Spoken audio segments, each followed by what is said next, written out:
कल हम लोग पढ़ लिए थे ना ये रिकॉम्बिनेंट डीएनए टेक्नोलॉजी, ये देख लिए थे कैसे हम लोग ट्रांसफॉर्मेंट बनाते हैं। रूपांतरण का मतलब होता है कि हम लोग अपने परपोषी जीव का जो जीनोटाइप है वो बदल दिए, ठीक है ना, उसका फिनोटाइप भी बदल दिए। इस प्रक्रिया को ही हम लोग कहते हैं क्या चीज़, रूपांतरण, ट्रांसफॉर्मेशन। तो ट्रांसफॉर्मेशन के बारे में और आगे हम लोगों को पढ़ना है, कैसे हम लोग पहचान करते हैं ट्रांसफॉर्मेशन की। इसमें हेल्प करते हैं सेलेक्टेबल मार्कर, ठीक है ना, वर्ण योग्य चिन्हक, तो उनको हम लोग आगे देखेंगे। और लेकिन आज का टॉपिक हमारा क्या होगा बताएं। देखें, एक चीज़ था कल हम लोग पढ़े थे कि स्टिकी एंड्स जो है वो किसको कहते हैं, पता है ना, चिपचिपा सिरा। चिपचिपा सिरा जो है वो जिसमें आधे आधे बेस पेयर जो है दोनों खंडों पर बच जाते हैं, उनको हम लोग जो है कौन सिरे कहते हैं, चिपचिपे सिरे कहते हैं। और जो पूरा ब्लंट होता है, मतलब एकदम जो है प्लेन बनता है दोनों सिरा, तो उसको हम लोग क्या कहेंगे, ब्लंट एज कहेंगे, ब्लंट एंड्स कहेंगे हम लोग, ठीक है ना। तो इनको ये नाम इसलिए दिया गया है क्योंकि पूरक कटे प्रतिरूप के साथ हाइड्रोजन बॉन्ड जो है आसानी से बन जाता है, इसलिए जो है इनको चिपचिपा सिरा कहते हैं। और डीएनए लाइगेज जो है ना वो आसानी से जोड़ देता है किनको, डीएनए खंडों को। चिपचिपे सिरे के डीएनए खंडों को आसानी से जोड़ देता है, हम लोग कल देखे हुए थे, समझ में आ रहा है ना। ऐसे करके जो है एक चिपचिपा सिरा हम लोग बना लिए ये, और एक चिपचिपा सिरा हम लोग बना लिए ये, समझ में आ रहा है ना। तो इन दोनों को जोड़ने में जो है डीएनए लाइगेज को दिक्कत नहीं होती है, क्योंकि यहाँ पे एकदम पूरक क्षार युग्म ऑलरेडी लगे होते हैं। यहाँ ए हो गया, यहाँ ए हो गया, तो यहाँ पे कौन मिलेगा, टी, और यहाँ पे कौन मिलेगा, टी। हम लोग बहुत सारे जो है रेस्ट्रिक्शन एंजाइम का कल पहचान स्थल देखे थे, रेस्ट्रिक्शन साइट जो है हम लोग देखे हुए थे, है कि नहीं, वो हम लोग याद रखेंगे। कम से कम उतना याद रहना चाहिए जितनी चीज़ें कल हम लोग देखे थे कल के क्लास में, ठीक है। प्रतिबंधन एंडोन्यूक्लियस का उपयोग आनुवांशिक इंजीनियरिंग में डीएनए के पुनर्योगज अणु बनाने में किया जाता है। जो डीएनए हम लोगों को अलग अलग स्रोतों से क्या होते हैं, प्राप्त होते हैं, अलग अलग स्रोतों से निकाल के, और उससे जो है हम लोग क्या बनाते हैं, पुनर्योगज डीएनए बना लेते हैं, समझ में आ रहा है ना। लेकिन एक चीज़ देखना होगा, प्रतिबंधन एंजाइम जो है वो सिर्फ डीएनए को अलग अलग खंडों में काट सकते हैं, समझ में आ रहा है ना। प्रतिबंधन एंजाइम का काम क्या है, डीएनए को काटना या उनको जो है एकदम काट छाँट के देना। काट छाँट के देना मतलब जो है ये लीजिए बड़ा टुकड़ा, ये लीजिए छोटा टुकड़ा, ये लीजिए उससे छोटा टुकड़ा, ये बस काट सकते हैं, समझ में आ रहा है ना। प्रतिबंधन एंजाइम का काम है डीएनए को सिर्फ क्या करना है, काटना, उसको सजाना या उसको अलग अलग खंडों में विभाजित करना। उसके लिए हम लोगों को एक अलग प्रक्रिया करनी होती है, समझ में आ रहा है ना, अलग सी प्रक्रिया करनी होती है। लिखा हुआ है कि डीएनए लाइगेज की सहायता से ये आपस में जुड़ जाते हैं, लेकिन अब तक आप समझ चुके होंगे कि संवाहक और स्रोत डीएनए एक ही प्रतिबंधन एंजाइम द्वारा नहीं काटे जा सकते हैं, समझ में आ रहा है ना। और पुनर्योगज संवाहक अणु का निर्माण नहीं हो सकता है, इसमें कोई एक एंजाइम की आवश्यकता नहीं होगी, अनेकों एंजाइम चाहिए। जैसे जैसे जितना जितना पीस में डीएनए को काटना है उसके हिसाब से हम लोग एंजाइमों का प्रयोग करते हैं, समझ में आ रहा है ना, ये बातें याद रहनी चाहिए। तो अब आगे हम लोगों को ना वही टॉपिक दिया है कि कैसे हम लोग डीएनए खंड का क्या करें, बताएं, पृथक्करण करें, डीएनए खंड का पृथक्करण तथा विलगन, समझ में आ रहा है ना। अभी जो हम लोगों को डीएनए के टुकड़े मिलेंगे वो चाहे वाहक डीएनए के हो या बाहरी डीएनए के हो, समझ में आ रहा है ना, जो भी टुकड़े मिलेंगे अगर हम लोग उनको पृथक करना चाहते हैं, एक सीक्वेंस में बांटना चाहते हैं कि कौन छोटा डीएनए है, कौन उससे बड़ा डीएनए है, कौन उससे बड़ा डीएनए है, मतलब एक सही अरेंजमेंट में हम लोग उनको बांटना चाहते हैं, तो हमें प्रयोग करना होता है, ठीक है ना, ये वाला तकनीक जिसमें हम लोगों को समझाया गया है डीएनए खंड का क्या चीज़, पृथक्करण तथा विलगन। तो सबसे पहले ना हम लोगों को इस प्रक्रिया का नाम जानना होगा। तो इस प्रक्रिया का नाम हिंदी में क्या दिया हुआ है बताएं, जेल वैद्युत का संचलन, ठीक है ना, जेल वैद्युत का क्या चीज़, संचलन, ठीक है। जेल वैद्युत का संचलन हम लोग इस प्रक्रिया को कहते हैं, और इंग्लिश में इसको हम लोग कह देते हैं जेल इलेक्ट्रोफोरेसिस। क्या कहते हैं, जेल इलेक्ट्रोफोरेसिस कहते हैं, ठीक है ना। क्या कहेंगे इसको, जेल इलेक्ट्रोफोरेसिस। देखिए प्रक्रिया के नाम से ही पता चल रहा है कि इसमें किसी ना किसी जेल का प्रयोग किया जाना है, जेल का प्रयोग किया जाना है, प्लस इसमें इलेक्ट्रिसिटी का भी यूज़ किया जाना है, मतलब इसमें फिजिक्स के कुछ रूल्स लगेंगे, समझ में आ रहा है ना, फिजिक्स के रूल्स लगेंगे यहाँ।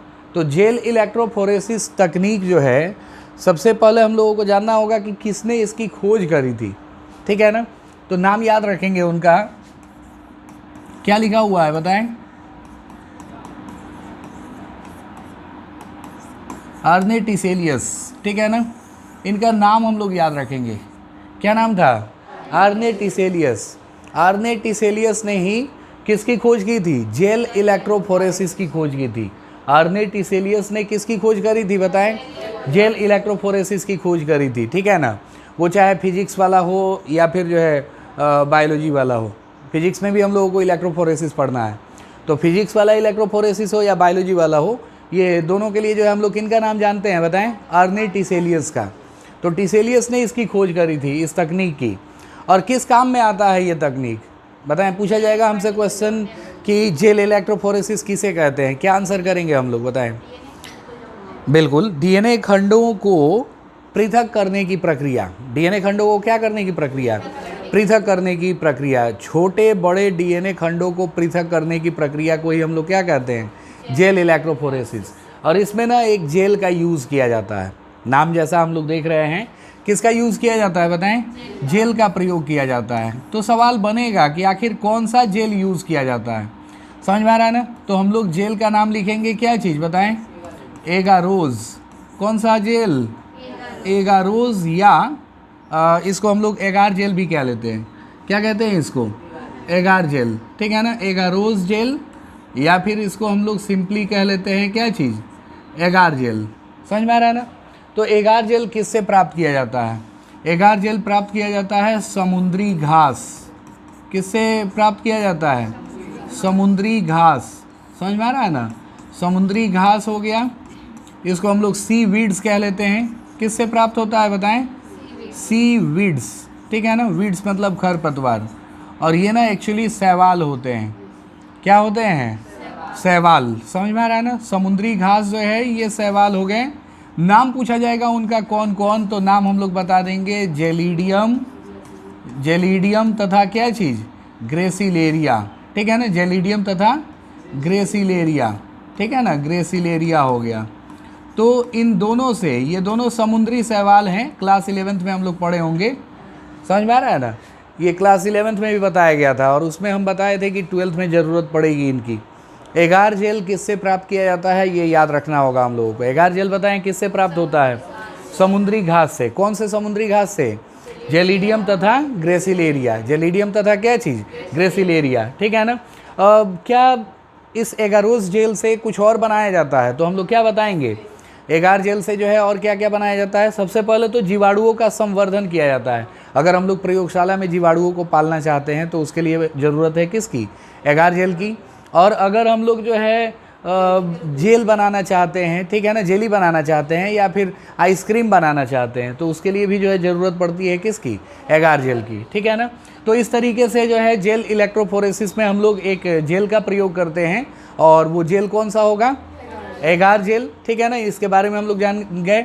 और जेल इलेक्ट्रोफोरेसिस की खोज किसने करी थी, आर्ने टिसेलियस ने, ठीक है ना। देखें हम लोग, प्रतिबंधन एंडोन्यूक्लियस एंजाइम द्वारा डीएनए को काटने के परिणाम स्वरूप डीएनए का क्या हो जाता है, खंडन हो जाता है, डीएनए टूट जाता है।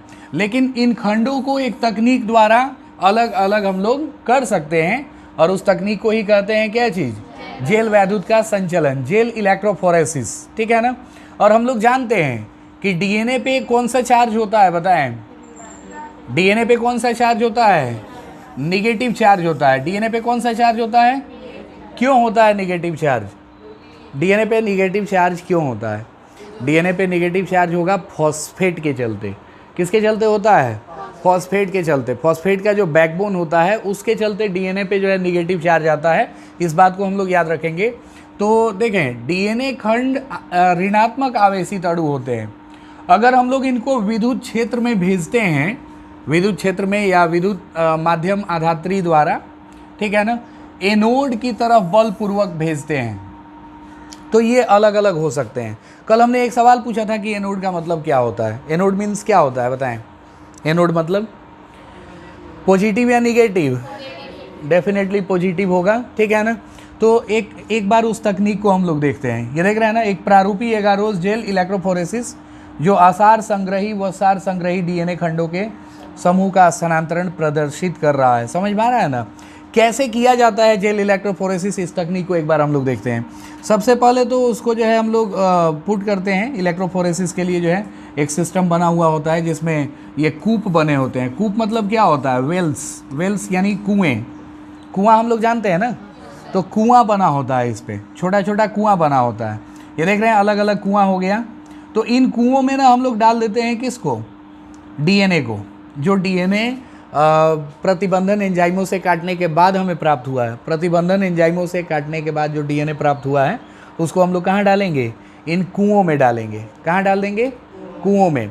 कुओं में डालने के बाद, समझ में आ रहा है ना, कुओं में डालने के बाद जो है अब इसमें जब इलेक्ट्रिक करंट पास करवाते हैं ना, तो इलेक्ट्रिक करंट पास कराने के बाद जो है ये देखें डीएनए के छोटे बड़े टुकड़े जो है वो अलग अलग हम लोगों को मिल जाते हैं। ठीक है ना। सबसे छोटा टुकड़ा सबसे लास्ट में मिलेगा। कुएं से सबसे दूर सबसे कौन टुकड़ा होगा? सबसे छोटा। और डीएनए का जो सबसे बड़ा टुकड़ा होगा वो कुएं के पास में रह जाएगा। समझ में आ रहा है ना? कुएं के पास में रह जाएगा। तो यही चीज़ होता है। एगार जेल इसमें ऑलरेडी डला हुआ है। कौन सा जेल डला हुआ है? एगार जेल। एगार जेल जो है वो एक फिल्टर की तरह काम करता है, छननी की तरह काम करता है। और एगार जेल ही हमारे डीएनए खंडों को छानता है। जो सबसे छोटे डीएनए खंड होंगे वो काफ़ी दूर चले जाएंगे। हम लोग इसमें डीएनए खंडों को ज़बरदस्ती जो है एनोड की तरफ भेजते हैं। समझ में आ रहा है ना? पॉजिटिव इलेक्ट्रोड की तरफ भेजते हैं। और आजकल बहुत ही सामान्य रूप से उपयोग किया जाने वाला कौन सा जेल बताएं? एगारोस जेल, जो समुद्री घास सीवीड्स एल्गी से प्राप्त किया जाता है। ठीक है ना। एगारोस जेल किसके प्रभाव द्वारा काम करता है बताएं? छलनी के प्रभाव। छलनी का प्रभाव मतलब जानते हैं ना? छलनी जिससे हम लोग खाना क्या करते हैं, सब्जी वगैरह चलाते हैं। देखें हम लोग तो सब्जियां चलाते हैं, तो जब भी हम लोग छलनी लगाएंगे ना सब्जी में, तो उसके छोटे बड़े खंड जो होते हैं वो सेपरेट हो जाते हैं, है कि नहीं? या तो ऊपर नीचे हो जाएंगे या फिर साइड वाइज हो जाएंगे, दाएं बाएं हो जाएंगे। ठीक है ना। तो अब एक चीज़ और देखना होगा कि जेल इलेक्ट्रोफोरेसिस से ये जो डीएनए के खंड हम लोगों को यहाँ प्राप्त हुए हैं, समझ में आ रहा है ना? क्या इनको ऐसे ही देख सकते हैं हम लोग?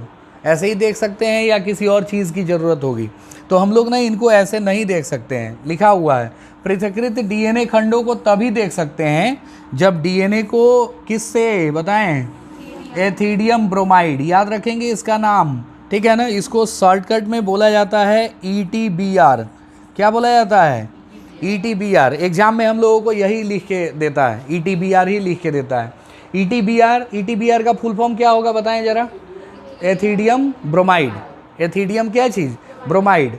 तो एथिडियम ब्रोमाइड नामक यौगिक से अभिरंजित किया जाता है और पाराबैंगनी किरणों से अनावृत करते हैं। पहले तो हम लोग रंगेंगे, डीएनए खंडों को कलर करेंगे। किससे कलर करेंगे? ETBR से। और उसके बाद UV रेडिएशन से जो है ना उनको हम लोग अनकवर करेंगे। अनकवर मतलब अनावृत करेंगे, और तब जाके हम लोगों को डीएनए दिखाई देगा। समझ में आ रहा है ना? तो एक सवाल और पूछा जाता है यहाँ से कि बताइए डीएनए जो है हमारे कौन से कलर के दिखाई देंगे? ये किस कलर का दिखाई दे रहा है बताएं? रेड दिखाई दे रहा है। तो इसको हम लोग थोड़ा सा करेक्ट करें। समझ में आ रहा है ना? क्या बना लें? नारंगी। समझ में आ रहा है ना? कौन सा कलर? कलर है कि फ्रूट है? क्या है? कलर है, फ्रूट नहीं है। हाँ, यहाँ पे कलर की बात करी जा रही है। तो कई बार ना ये पूछा जाता है कि जेल इलेक्ट्रोफोरेसिस की तकनीक में जब डीएनए खंडों को हम लोग ETBR से अभिरंजित करते हैं तो वो किस रंग के दिखाई देते हैं? तो हम लोग क्या आंसर बताएंगे? नारंगी रंग के। किस रंग के? नारंगी रंग के जो है दिखाई देते हैं। समझ में आ रहा है ना? नहीं, इसके पहले जो है वो कलर नहीं होता है। समझ में आ रहा है ना? ऐसे हम लोग नहीं देख सकते हैं। और यहाँ देख रहे होंगे अभिरंजित करने के बाद पाराबैंगनी प्रकाश से जो है अनावृत करने पर चमकीली नारंगी रंग की पट्टी दिखाई देती है। अब एक और इम्पॉर्टेंट प्रक्रिया है यहाँ पे। हम लोगों को डीएनए तो अब दिखाई देने लगा। किस रंग का दिखाई देने लगा बताएं? नारंगी रंग का। ठीक है ना। लेकिन अभी भी डीएनए के खंड जो है वो कौन से जेल में डूबे हुए हैं बताएं? एगार जेल में डूबे हुए हैं। समझ में आ रहा है ना? कहाँ पे डूबे हुए हैं? एगार जेल में। तो अब हम लोगों को करना क्या है ना कि डीएनए की पृथक्कृत पट्टियों को एगारोस जेल से काट कर निकालते हैं और जेल के टुकड़ों से निष्कर्षित कर लेते हैं, एक्सट्रैक्ट कर लेते हैं, निकाल लेते हैं। जेल के टुकड़ों से जो है हम लोग क्या कर लेते हैं, निकाल लेते हैं। तो इस प्रक्रिया को क्या कहा जाता है? बहुत इंपॉर्टेंट डिफिनीशन है ये, एक लाइन का है मात्र, ठीक है ना, लेकिन है बहुत इंपॉर्टेंट। क्वेश्चन पूछा जाएगा कि बताइए इल्यूजन किसको कहते हैं, या इल्यूजन के बदले हमसे क्या पूछ देगा, छालन। बताएं इल्यूजन या छालन किसे कहते हैं? जब हम लोग एगारोस जेल का उपयोग करके जेल इलेक्ट्रोफोरेसिस प्रक्रिया के द्वारा डीएनए खंडों को अलग अलग कर देते हैं, तो एगारोस जेल में से अपने डीएनए खंडों को पृथक करने की प्रक्रिया ही क्या कहलाती है, छालन कहलाती है। बस 2 लाइन लिखना है, ध्यान से हम लोग चाहें तो वीडियो में से जो है डेफिनेशन लिख सकते हैं। फिर से एक बार बताएं जरा, क्या होगा डेफिनेशन, बताएं। जब डीएनए खंडों को जेल इलेक्ट्रोफोरेसिस के द्वारा पृथक कर दिया जाता है, तब उसको अगार जेल से, ठीक है ना, अपने डीएनए खंडों को अगार जेल से निकालने की प्रक्रिया, अलग करने की प्रक्रिया क्या कहलाती है, छालन कहलाती है। समझ में आ रहा है ना? इल्यूजन कहते हैं इसको, इल्यूजन, ठीक है ना, इल्यूजन हम लोग कहते हैं, इल्यूजन। समझ में आ रहा है ना? अब इसके बाद क्या करना है, इस तरह से शुद्ध किए गए डीएनए को क्लोनिंग संवाहक से जोड़कर, किससे, क्लोनिंग संवाहक। कौन होता है क्लोनिंग संवाहक, बताएं? सबसे अच्छा क्लोनिंग संवाहक पीबीआर, पता है ना, पीबीआर, ठीक है ना, प्लाज्मिड, बॉलिवर और रोड्रिगेज, ये दोनों वो साइंटिस्ट थे जिनके नाम पे जो है पीबीआर का नाम पीबीआर रखा गया था। पी फॉर क्या चीज़, P for plasmid, B for Bolivar, R for Rodriguez, ठीक है। तो ये हो गए। अब उससे जोड़कर पुनर्योगज डीएनए हम लोग बना लेते हैं। तो ये वो प्रक्रिया हो गई जेल इलेक्ट्रोफोरेसिस की। जेल इलेक्ट्रोफोरेसिस में किसी को कोई डाउट है तो पूछना है। जेल इलेक्ट्रोफोरेसिस में अभी भी किसी को कोई डाउट है तो एक बार पूछना है, नहीं तो हम लोग आगे चलते हैं। जेल इलेक्ट्रोफोरेसिस जो तकनीक है ये हम लोग पूरी तरह समझ गए कि नहीं समझ गए, बताएं। डीएनए पे कौन सा चार्ज होता है, क्यों होता है, फॉस्फेट के कारण, ठीक है ना। और डीएनए खंडों को जबरदस्ती किधर भेजा जाता है, बलपूर्वक एनोड की ओर भेजा जाता है। किसकी तरफ भेजा जाता है, एनोड की तरफ भेजा जाता है। समझ में आ रहा है ना? और सबसे दूर, ठीक है ना, सबसे दूर ये लिखा है कि खंड जितने छोटे होंगे वे अधिक दूर तक जाएंगे। समझ में आ रहा है ना? इस छलनी के प्रभाव में डीएनए के जो खंड सबसे छोटे होते हैं वो काफ़ी दूर निकल जाते हैं, और जो खंड डीएनए के जो पार्टिकल जो है बड़े होते हैं वो पास में ही, कुएं के पास में ही जो है रुक जाते हैं। और किससे देखा जाता है, डीएनए खंडों को देखने के लिए किससे अभिरंजित करना पड़ेगा, बताएं। ईटीबीआर, किससे, ईटीबीआर, एथिडियम ब्रोमाइड। उसके बाद क्या करना होगा, पाराबैंगनी किरणों से अनावृत करना होगा, ठीक है ना, तब जाके हम लोग देख सकते हैं अपने डीएनए खंडों को। तो अगला टॉपिक हमारा क्या आएगा, बताएं। क्लोनिंग संवाहक। कौन सा चीज़ देखेंगे, क्लोनिंग संवाहक। हम लोग जानते हैं ऐसे भी कि क्लोनिंग संवाहक जो है वो किसको कहते हैं, पीबीआर 322, पीबीआर 322। समझ में आ रहा है ना? तो क्लोनिंग संवाहक जो होते हैं, क्लोनिंग वेक्टर कहा जाता है इनको। क्लोनिंग वेक्टर जो है वो कौन है, बताएं। प्लाज्मिड, बस, ये कुछ और नहीं है, ये कौन है, प्लाज्मिड ही है। और एक बात हम लोग ध्यान दें, कल सब लोग जो है ना इस फिगर को चेक करवाएंगे। ये फिगर बना के लाना है, ये एग्जाम में पूछा जाता है बनाने के लिए। समझ में आ रहा है ना? यही है सबसे बेस्ट प्लाज्मिड। नाम है इसका क्या चीज़, पीबीआर 322। 322 का यहाँ कोई स्पेशल मीनिंग नहीं होता है, बट पी का जो है मीनिंग होता है, P for plasmid, B for Bolivar, R for Rodriguez. तो पीबीआर इसका नाम रखा गया क्योंकि इन दो लोगों ने जो है ना इसकी खोज करने में जो है काफ़ी मतलब काम किया हुआ था, और प्लाज्मिड जो है ये है ही, इसलिए इसको हम लोग पीबीआर नाम दे देते हैं। समझ में आ रहा है ना? तो पीबीआर पे ये जो बाहर बाहर दिखाए गए हैं 8 नाम, ये 8 नाम किसके हैं, रेस्ट्रिक्शन एंजाइम के हैं, प्रतिबंधन एंजाइम के हैं, जिसमें से हम लोग इसको जानते हैं ना, इको R1 को, क्लै1 हो गया, हिंद 3 हो गया, बाम H1 हो गया, साल 1 हो गया, PVU2 हो गया, PST1 और PVU1। समझ में आ रहा है ना? तो बाहर की तरफ कितनी चीज़ें बनानी है हम लोगों को, 8 चीज़ें बनानी है। ध्यान रखेंगे 2 सर्कल बनाएंगे हम लोग, 2 कंसेंट्रिक सर्कल बनाएंगे, ठीक है ना, 2 कंसेंट्रिक सर्कल बना लेंगे, और बाहर की तरफ कितने नाम लिखने हैं, 8 नाम। इनका बंटवारा कितना कितना करना है ये देख लेना है। समझ में आ रहा है ना, किसको कितना हिस्सा देना है ये देख रहे हैं। 8 बंटवारा होगा ही मात्र, ठीक है ना। कितना होगा, 1 2 3 4 5 6 7 8, कितना बंटवारा होगा, 8। लेकिन कौन बड़ा होगा कौन छोटा होगा इसका थोड़ा ख्याल रख लेना है हम लोगों को, समझ में आ रहा है ना। और बाहर की तरफ कितने नाम लिखेंगे, 8 नाम लिखेंगे। कौन कौन, यहाँ से शुरुआत कर लेते हैं। PST1, PVU1, EcoR1, Clay1, Hind3, BAM H1, Sal1 और PVU2, समझ में आ रहा है ना। अंदर की तरफ कितने नाम लिखेंगे, 4, अंदर की तरफ 4 नाम लिखेंगे। एक लिखेंगे AMPR, कौन सा लिखेंगे, AMPR, एम्पीसिलिन रेजिस्टेंट जीन। क्या कहेंगे इसको, एम्पीसिलिन प्रतिरोधक जीन। क्या कहेंगे इसको, एम्पीसिलिन प्रतिरोधक जीन कहेंगे। TETR, TETR टेट्रासाइक्लिन प्रतिरोधक जीन, टेट्रासाइक्लिन रेजिस्टेंट जीन हो जाएगा। कौन सा जीन होगा, टेट्रासाइक्लिन रेजिस्टेंट जीन होगा, समझ में आ रहा है ना। और फिर क्या होगा यहाँ पे, ORI, ORI के बारे में हम लोगों ने देखा था कि नहीं, बताएं। ORI किसको कहते हैं, ओरिजिन ऑफ रेप्लिकेशन, प्रतिकृतियन का बिंदु, ठीक है ना, प्रतिकृतियन की उत्पत्ति। और ROP क्या है, ROP रेप्लिकेशन प्रोटीन, समझ में आ रहा है ना, याद रहेगा, ये सारे नाम याद रहेंगे। AMPR क्या है बताएं, लिख देते हैं एक बार, याद नहीं रहेगा ये।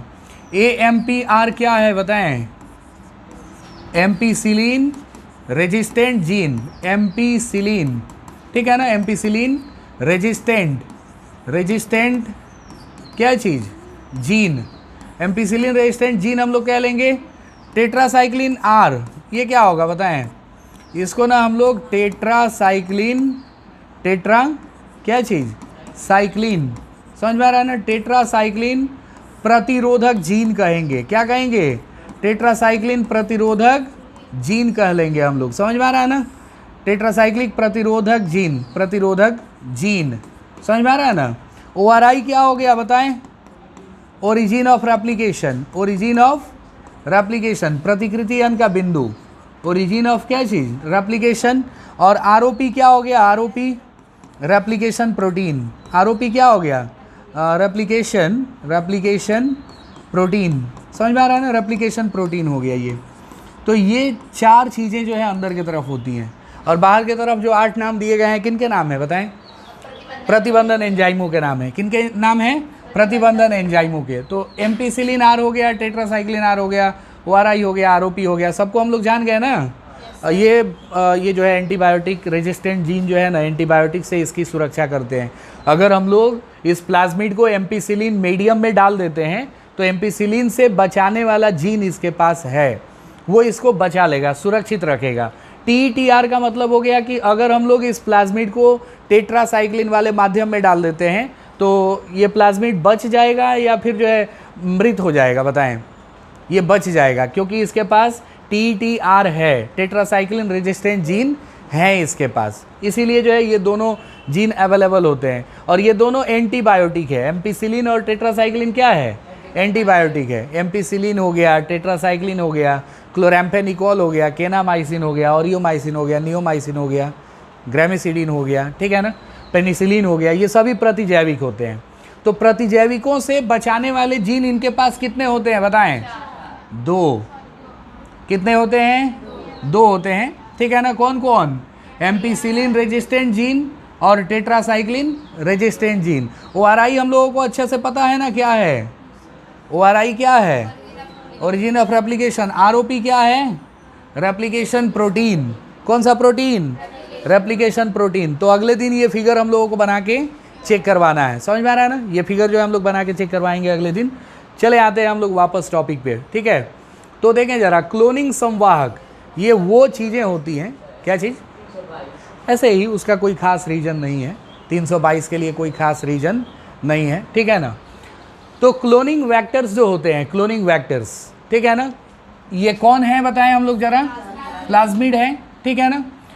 और जीवाणु भोजी, जीवाणु कोशिकाओं में बिना गुणसूत्रीय DNA नियंत्रण के आराम से प्रतिकृति करने की क्षमता रखते हैं, समझ में आ रहा है ना। कौन कौन बताएं, एक प्लाज्मिड है और एक जीवाणु भोजी है, एक प्लाज्मिड और एक जीवाणु भोजी। अगर इन दोनों को डाला जाता है जीवाणु कोशिका में तो ये आराम से जाके वहाँ पे अपना रेप्लिकेशन करते हैं। रेप्लिकेशन करते हैं मतलब अपने जैसा DNA और बनाते हैं, समझ में आ रहा है ना। जीवाणु भोजियों की कोशिका, प्रत्येक कोशिका में काफ़ी अधिक संख्या होने से जीवाणु कोशिका में इसके जीनोम की कई प्रतिकृति मिलती है। अगर जीवाणु भोजियों का DNA जो है भेजा जाएगा तो जीवाणु भोजियों का डीएनए ना अपना मल्टीपल कॉपी बनाता है, बहुत ज़्यादा कॉपी बनाता है जीवाणु के अंदर प्रवेश करने के बाद। अल्फ्रेड हर्शी और मार्था चेज के प्रयोग में हम लोग पढ़े हैं ऑलरेडी। जब ई कोलाई को संक्रमित करता है कौन, जीवाणु भोजी, तो जीवाणु भोजी ई कोलाई को संक्रमित करने के बाद अपनी हजारों कॉपी बनाता है। समझ में आ रहा है ना। तो वही चीज़ यहाँ बताया जा रहा है कि अगर जीवाणु भोजी को प्रत्येक कोशिका में हम लोग भेजते हैं, ठीक है ना, तो उनकी काफ़ी अधिक संख्या जो है जीवाणुओं में रेप्लिकेट होगी। कुछ ऐसे भी प्लाज्मिड होते हैं, ध्यान से सुनेंगे इस लाइन को, कुछ ऐसे भी प्लाज्मिड होते हैं जिनकी प्रति कोशिका पर सेल जो कॉपी नंबर होता है, पर सेल जो कॉपी नंबर होता है कितना होता है बताएं, 1 या 2। मतलब उस प्लाज्मिड को अगर हम लोग, जैसे एक प्लाज्मिड हो गया और उसको हम लोग जो है, ये प्लाज्मिड हो गया हम लोगों का, इस प्लाज्मिड को इस जीवाणु कोशिका के अंदर हम लोग भेजते हैं, इस जीवाणु कोशिका के अंदर भेजते हैं, तो ये मात्र कितना कॉपी बना लेगा, या तो 1 या फिर कितना 2 कॉपी बनाएगा। जबकि कुछ ऐसे भी प्लाज्मिड होते हैं जो कितना से कितना बना सकते हैं, 15 से 100 प्रतिकृति बना सकते हैं। उनका कॉपी नंबर कितना होता है, 15 to 100 हो सकता है। कभी कभी इनकी संख्या इससे भी ज़्यादा हो सकती है। क्या 100 ही कॉपी नंबर रहेगा, नहीं, कॉपी नंबर 100 से भी ज़्यादा हो सकता है। और ये सारी बातें कि पर सेल जाने के बाद उनका कितना कॉपी बनेगा, 1 बनेगा या 2 बनेगा या 15 से लेके 100 तक बनेगा या उससे ज़्यादा बनेगा, ये सब निर्भर करता है, बताएं किस पे, बताएं किस पे निर्भर करता है, प्लाज्मिड पे, क्लोनिंग संवाहक पे। ये सब डिपेंड करते हैं किस पे, क्लोनिंग संवाहक पे। जिस प्रकार का हम लोग क्लोनिंग संवाहक लिए होंगे उतनी ही संख्या में उनकी प्रतिकृति बनती है। समझ में आ रहा है ना। तो ध्यान दें यहाँ पे, जीवाणु भोजी या प्लाज्मिड की प्रतिकृति संख्या के समान, ठीक है ना, गुणित कर सकते हैं। मतलब जीवाणु भोजी जिस प्रकार का है या प्लाज्मिड जिस प्रकार का है, होस्ट सेल में जाने के बाद, परपोषी कोशिका में जाने के बाद वो उसी हिसाब से अपना कॉपी नंबर बनाएगा। और कॉपी नंबर कितना कितना हो सकता है बताएं, 1 या 2, 15 से 100 या फिर इससे भी ज़्यादा हो सकता है। तो अब एक ख़ास बात हम लोगों को जाननी है। एक ख़ास बात ये है कि अगर हमको कहा जाए कि भाई आप एक अच्छा सा क्लोनिंग संवाहक चुनिए, अच्छा सा क्लोनिंग संवाहक चुनिए, तो उसके लिए हम लोग कौन कौन से लक्षण देखना चाहेंगे अपने क्लोनिंग संवाहक में, ये चले आते हैं पढ़ने। समझ में आ रहा है ना। अर्थात क्लोनिंग संवाहक में कौन कौन सी विशेषताएं होनी चाहिए, क्लोनिंग संवाहक में कौन कौन सी विशेषताएं होनी चाहिए। तो विशेषताओं को एक बार हम लोग थोरोली देख लेते हैं। सबसे पहले हमारे क्लोनिंग संवाहक में क्या होना चाहिए बताएं, ओराई होना चाहिए कि नहीं होना चाहिए, बिल्कुल होना चाहिए। हमारे क्लोनिंग संवाहक में एक अच्छा क्लोनिंग संवाहक उसी को कह सकते हैं जिसके पास कौन मौजूद है, ओराई मौजूद है। ओआरआई ओरिजिन ऑफ रेप्लिकेशन है, नहीं तो ओरिजिन ऑफ रेप्लिकेशन नहीं रहेगा, फिर हमारे डीएनए का कॉपी बनेगा ही नहीं। समझ में आ रहा है ना। एक एक ओआरआई जो है 15 से 100 कॉपी बनवाता है, एक एक ओआरआई जो है वो उससे भी ज़्यादा हजार कॉपी जो है बनवाता है। तो ओआरआई का होना क्लोनिंग संवाहक में बहुत ज़रूरी है। सबसे पहला चीज़ जो है यही हम लोग तलाशते हैं। और दूसरा चीज़ क्या देखेंगे बताएं, वर्ण योग्य चिन्हक, सेलेक्टेबल मार्कर इनको कहते हैं हम लोग। क्या कहते हैं, सेलेक्टेबल मार्कर। तो अभी तक कितनी चीज़ें हमने देखी बताएं, हमारे क्लोनिंग संवाहक में कौन कौन सी चीज़ें होनी चाहिए बताएं, ओआरआई होना चाहिए, सेलेक्टेबल मार्कर होने चाहिए, ठीक है ना, वर्ण योग्य चिन्हक। तीसरी चीज़ देख लेते हैं, उसके बाद इनको एक एक करके डिटेल में पढ़ेंगे। तीसरी चीज़ क्या होनी चाहिए बताएं, क्लोनिंग साइट। समझ में आ रहा है ना। क्लोनिंग साइट अर्थात क्लोनिंग स्थल होना चाहिए। क्लोनिंग स्थल जो है वो जरूर होना चाहिए। कल हम लोग देखे थे क्लोनिंग स्थल के बारे में। EcoR1 का क्लोनिंग स्थल क्या होता है, GAATTC। समझ में आ रहा है ना। तो ये इसको ना हम लोग क्लोनिंग स्थल बोलते हैं। और ये क्लोनिंग स्थल हमारे जो है संवाहक डीएनए में, क्लोनिंग वेक्टर में होना बेहद आवश्यक है। तो तीसरी चीज़ कौन सी हो गई बताएं, क्लोनिंग स्थल, ठीक है ना। क्या चौथी चीज़ भी होती है, चौथी चीज़ क्या होती है बताएं, पौधे और जंतुओं में जीन क्लोनिंग हेतु संवाहक। ये अलग टॉपिक है खैर, ठीक है ना। वो ऊपर के जो 3 चीज़ें दी गई हैं वो हमारे डीएनए में होना चाहिए, हमारे वेक्टर डीएनए में होना चाहिए। कौन कौन सी 3 चीज़ें बताएं, कौन कौन सी 3 चीज़ें एक बार बताएं। ओआरआई, बिल्कुल, बहुत बढ़िया, ओआरआई होना चाहिए। और क्या होना चाहिए, ओआरआई के बाद क्या होना चाहिए, वर्ण योग्य चिन्हक, सेलेक्टेबल मार्कर इनको कहेंगे। और तीसरी चीज़ क्या होनी चाहिए? क्लोनिंग स्थल, क्लोनिंग साइट्स होने चाहिए।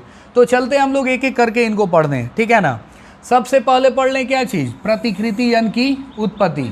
प्रतिकृति यन की उत्पत्ति समझ में आ रहा है ना। ORI का क्या चीज़? प्रारंभ। देखें, यह वह अनुक्रम होता है, अगर पूछा जाए हमसे कि ORI का डिफिनीशन आप लिखिए, और आता भी है एग्जाम में, बहुत बार पूछा गया है कि ORI किसे कहते हैं, तो हम लोग ना यही बात लिखेंगे कि ये DNA पर उपस्थित वह अनुक्रम होता है जहाँ से किसकी शुरुआत होती है बताएं? प्रतिकृतियन की शुरुआत होती है, जहाँ से रेप्लिकेशन बिगिन होता है। The site from where DNA replication begins is called ORI। समझ में आ रहा है ना। DNA पर उपस्थित, ठीक है ना, हमारे वेक्टर DNA पर उपस्थित क्षार युग्मों का वह अनुक्रम जहाँ से किसकी? प्रतिकृतियन की, रेप्लिकेशन की शुरुआत होती है, जहाँ से रेप्लिकेशन स्टार्ट होता है, उस जगह को ही हम लोग क्या कहते हैं? ORI कहते हैं, ठीक है ना। जब भी कोई DNA खंड को हम लोग इस अनुक्रम से जोड़ते हैं, अर्थात ORI से जोड़ते हैं, तो ORI से जोड़ने के बाद ये जब परपोषी कोशिका में जाएगा ना, तो प्रतिकृति कर सकता है। इसको हमने फर्स्ट डे के क्लास में भी बताया था, है कि नहीं। फर्स्ट डे के क्लास में देखे थे कि अगर हम लोग यहाँ पे अपने डिज़ायरेबल DNA को जोड़ते हैं यहाँ पे, तो बताएं होस्ट सेल में जाने के बाद इसका जो है रेप्लिकेशन होगा या नहीं होगा? बिल्कुल होगा। और वही अगर हम लोग यहाँ पे जोड़ देते हैं यहाँ पे, तो हो सकता है कि हमारे DNA का जो है प्रतिकृति ना हो। होस्ट सेल में उसको डालने के बाद कोई फ़ायदा नहीं हो, परपोषी कोशिका में डालने के बाद उससे कोई फ़ायदा नहीं हो, क्योंकि ये एक निश्चित लंबाई तक ही प्रतिकृति चलती है। तो ORI को देख के जो है ना, हम लोगों को क्या करना होता है बताएं? अपने DNA अनुक्रम को जोड़ना होता है। ORI के आजू बाजू हम लोग जोड़ते हैं जहाँ पे रेप्लिकेशन के चांसेस ज़्यादा होते हैं। यह अनुक्रम जोड़े गए DNA के प्रतिरूपों की संख्या के नियंत्रण के लिए भी क्या है? उत्तरदायी है। समझ में आ रहा है ना। इसलिए यदि कोई लक्ष्य DNA की काफ़ी संख्या हमको चाहिए, अगर कोई टारगेट DNA है हमारा, मतलब कोई स्पेशल वाला DNA जोड़े हैं हम लोग, और हम चाहते हैं कि इसकी कई सारी कॉपीज़ हो जाए, तो ऐसे संवाहक में क्लोन करना चाहिए जिसका मूल अधिक प्रतिरूप बनाने में सहयोग करता हो। समझ में आ रहा है ना। ऐसे जो है हम लोगों को प्लाज्मिड में जोड़ना चाहिए जिसका ORI जो है ना कई बार रेप्लिकेट करता हो। ORI जो है वो कई बार रेप्लिकेशन करवाता हो। तो इससे क्या होता है? इससे संभावना रहती है हमारे DNA के कई प्रतिदर्शों के बनने की, मतलब कई गो सैंपल बन सकता है, कई गो प्रतिरूप बन सकता है। तो इसलिए ORI का होना हमारे वेक्टर DNA में ज़रूरी है या नहीं है बताएं? बेहद ज़रूरी है। समझ में आ रहा है ना। तो ORI की क्या डिफिनीशन हम लोग जान गए कि नहीं बताएं?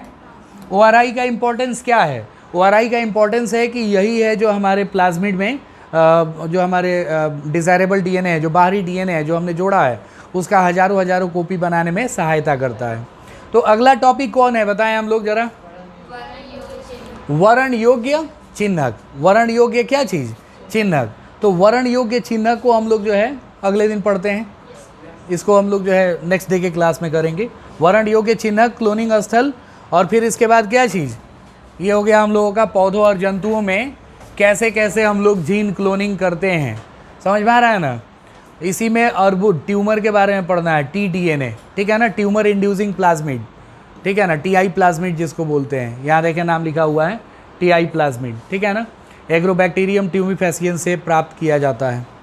तब हम लोग लास्ट प्रक्रिया पढ़ेंगे, ये जो रिकॉम्बिनेंट DNA के बनाने की तकनीक है उसका अंतिम जो है टॉपिक यही है। और उसके बाद हम लोगों को जो है ना सिर्फ बताया जाएगा पुनर्योगज DNA प्रौद्योगिकी के क्या चीज़? प्रक्रम।